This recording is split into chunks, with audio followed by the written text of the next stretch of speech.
Okay, எல்லாமே ரெடியாக இருக்குது. இந்த இட்லி மாவு எப்படி அரைக்கிறது, அதுலேயே தோசை எல்லாமே பண்ணிடலாம். அதுக்கப்புறம் ஈஸி பிரேக்ஃபாஸ்ட் தோசை, அடை தோசைன்னு பல தோசை விட்டாச்சு. இது பாம்பே தோசை. எஸ், பாம்பேயில் போனால் ட்ரை பண்ணுறதுக்கு நிறைய ஐட்டம் இருக்குது, ஸ்பெஷலாக ஸ்ட்ரீட்டில். ஆனால் ஏதாவது தோசைக்கல்லில் பண்ணுற டிஷ்ஷு மட்டும் அங்கே யூனிக். நிறைய விஷயம், பாபாஜியில் ஆரம்பித்து ஃப்ரைட் ரைஸு, புலாவு, இந்த தோசையும் விட்டு வைக்க மாட்டாங்க. தமிழ்நாடு தோசை, அதுக்கப்புறமா பாம்பே ஸ்டைலில் ஒரு விஷயம் அங்கே நடக்கும். ஃபேண்டாஸ்டிக்காக, ரொம்ப ஃபேபுலஸாக இருக்கும்.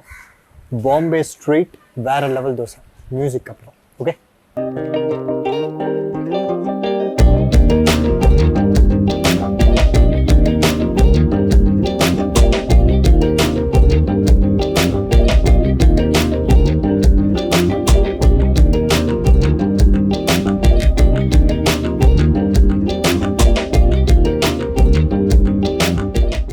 என் அன்பு வணக்கம். ஸோ இப்போ நான் என்ன பண்ணிக்கிறேன், ஒரு வெங்காயத்தை நான் பொடி பொடியாக நறுக்கிக்கிறேன். அதுக்கப்புறமா ஒரு தக்காளியும் நான் பொடியாக நறுக்கிக்கிறேன்.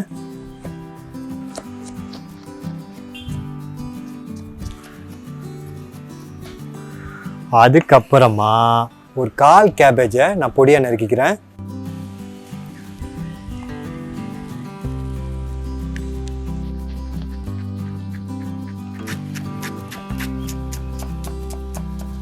அரை கேப்சிகம்மை நான் பொடியாக நறுக்கிக்கிறேன். அதுக்கு அடுத்து இப்போ என்ன பண்ணலாம், நம்ம தோசை மாவை ரெடி பண்ணிக்கலாம். அப்போ நான் இதுக்கு தனியாகவே புதுசாக தோசை மாவு அரைக்கணுமா அப்படின்னு அப்படிலாம் ஒன்றும் இல்லை. நம்ம வீட்டில் சாதாரணமாக அரைக்கிற இட்லி மாவு, தோசை மாவு இருக்குல்ல, இட்லி மாவு தான் நம்ம தோசைக்கும் நம்ம ஊற்றுவோம் வீடுகளில், அந்த மாவே போதும். ஸோ அதுக்கு தான் நான் என்ன பண்ண போகிறேன், அதுக்கு நான் டம்ளர்லேயே கணக்கு சொல்லிட்டேனே. உங்கள் டம்ளருக்கு 1/4 வேண்டாம், அரை டம்ளர் நான் கடலை மாவு சேர்த்துக்கிறேன்.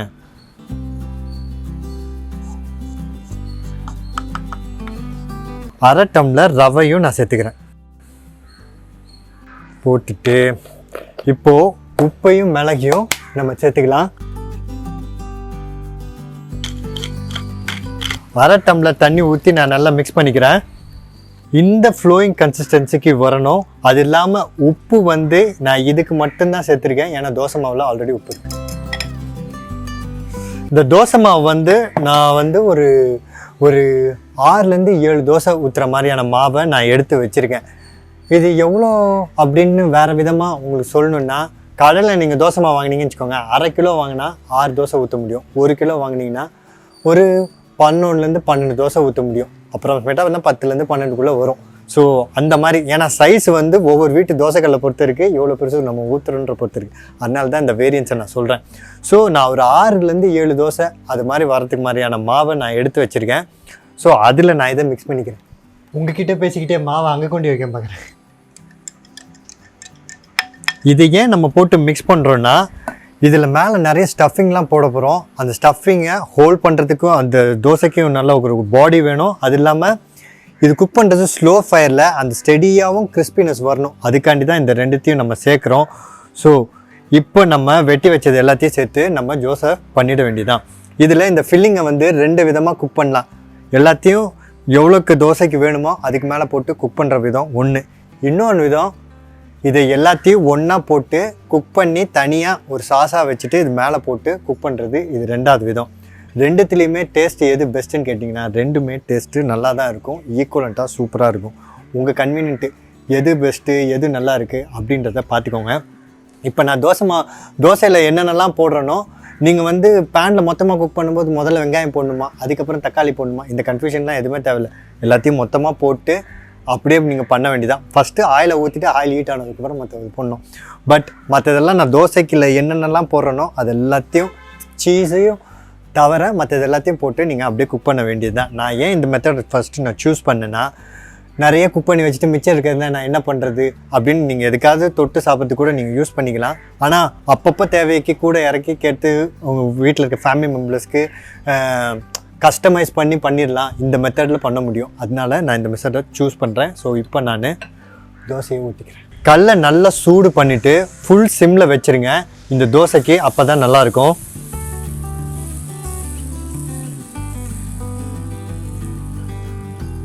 இதில் கொஞ்சமாக பட்டர் சேர்த்துக்கலாம். அதுக்கு மேலேயே கொஞ்சமாக வெங்காயம், கேபேஜு, கொஞ்சம் தக்காளி, கொஞ்சமாக வெட்டி வச்சுருந்த கேப்சிகமையும் சேர்த்துக்கலாம். சேர்த்துட்டு இதில் 1/2 டேபிள் ஸ்பூனுக்கு செஸ்வான் சட்னியை சேர்த்துக்கிறேன். செஸ்வான் சாஸ்லாம் எங்கள் ஊரில் கிடைக்காதுங்களே, நோ ப்ராப்ளம். செஸ்வான் சட்னின்னு கூட விற்பாங்க, பாட்டில்ஸில் இருக்கும், அது கூட யூஸ் பண்ணலாம். இல்லைனா ஹாட் சாஸ், இந்த ரெட் சில்லி சாஸ் இருக்குல்ல, அதையும் யூஸ் பண்ணாலும் டேஸ்ட்டு நல்லாவே இருக்கும். பட் செஸ்வான் சாஸோ இல்லை செஸ்வான் சட்னியோ யூஸ் பண்ணும்போது டேஸ்ட் ஃபேப்லஸாக இருக்கும். அதுதான் பாம்பேயில் யூஸ் பண்ணுவாங்கன்னா ஃபென்டாஸ்டிக்காக சூப்பராக இருக்கும். நான் கிராமத்தில் இருக்கேங்க, எங்களுக்கு அதெல்லாம் கிடைக்காதுங்களே அப்படின்னு நீங்கள் ஃபீல் பண்ணிங்கன்னா மிளகாத்தூள் போட்டு கொஞ்சோண்டு பூண்டு இருக்குல்ல, அதை வதக்கி சேர்த்துருங்க. ஆல்மோஸ்ட் ஃப்ளேவரை மேட்ச் பண்ணிட முடியும். அது இல்லாமல் கெச்சப்பு ஆல்மோஸ்ட் எல்லா சிட்டிலையும் கிடைக்குது. அப்படி இல்லைனாலும் நல்லா எங்கள் ஊரில் கிடைக்கலனா நான் கெச்சப் எப்படி பண்ணுன்ற வீடியோ ஆல்ரெடி நான் பண்ணியிருக்கேன். கீழே டிஸ்கிரிப்ஷன் பாக்ஸில் வீடியோ லிங்க் இருக்குது, அதையும் நீங்கள் பார்த்துருங்க. இவ்வளோ நேரம் நான் தைரியமாக தோசையை ஊற்றிட்டு பேசுகிறேன்னா என்ன அர்த்தம்?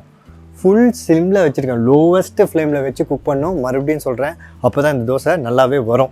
அதே 1/2 டேபிள் ஸ்பூனுக்கு டொமேட்டோ கெச்சப்பையும் சேர்த்துக்கிறேன். கொஞ்சம் பட்டரையும் அது மேலே அப்படி போட்டு இந்த மாதிரி மசிக்கிறத வச்சு அப்படியே மசிக்க ஆரம்பிச்சிடலாம். இந்த மாதிரி மசிக்கிறது என்கிட்ட இல்லையே அப்படின்னு நீங்கள் கேட்டிங்கன்னா ஒன்றும் பிரச்சனை இல்லை. உங்கள் வீட்டில் கீரை மத்து இருக்கும் இல்லையா, மத்து மசிக்கிறது, அதில் கூட நீங்கள் இதை பண்ணிக்கலாம். இது நல்லா இப்படி ஸ்ப்ரெட் பண்ணி விட்டுட்டு இதுக்கு மேலே ஸ்லைஸ் சீஸை தவிர எந்த சீஸாக இருந்தாலும் பரவாயில்ல, அதை கொஞ்சம் கிரேட் பண்ணிக்கோங்க. அதுக்கு மேலேயே கொஞ்சமாக பன்னீரையும் கிரேட் பண்ணிக்கலாம். ஸ்ப்ரிங் ஆனியனும் அப்படியே மேலே தூவிக்கலாம். பார்க்கும்போது ஒரு பீஸா லுக்கு கிடைக்கிது பார்த்தீங்களா?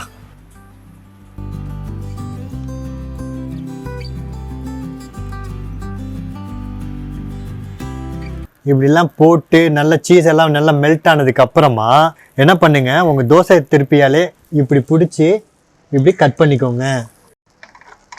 அப்படி போட்டு அப்படியே உருட்ட வேண்டியதான். ஒரு ஸ்ப்ரிங் ரோல் டைப்பில் தோசை இருக்கும். நீங்கள் ஷெஃப்பு, உங்களுக்கு நல்ல பழக்கம் இருக்குது, சூடான கல்லை உங்களால் விரல வச்சு சுத்த முடியுது.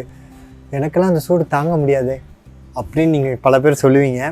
அதுக்கு நான் என்ன பண்ணுறேன், திருப்பி அந்த மாதிரி தோசையை இன்னொரு வாட்டி ஊற்றி அப்படி ஈஸியாக கட் பண்ணுறது எப்படின்னு நான் காட்டிடுறேன். இப்படி தோசையை எப்போதும் போல் இப்படியே எடுத்துட்டு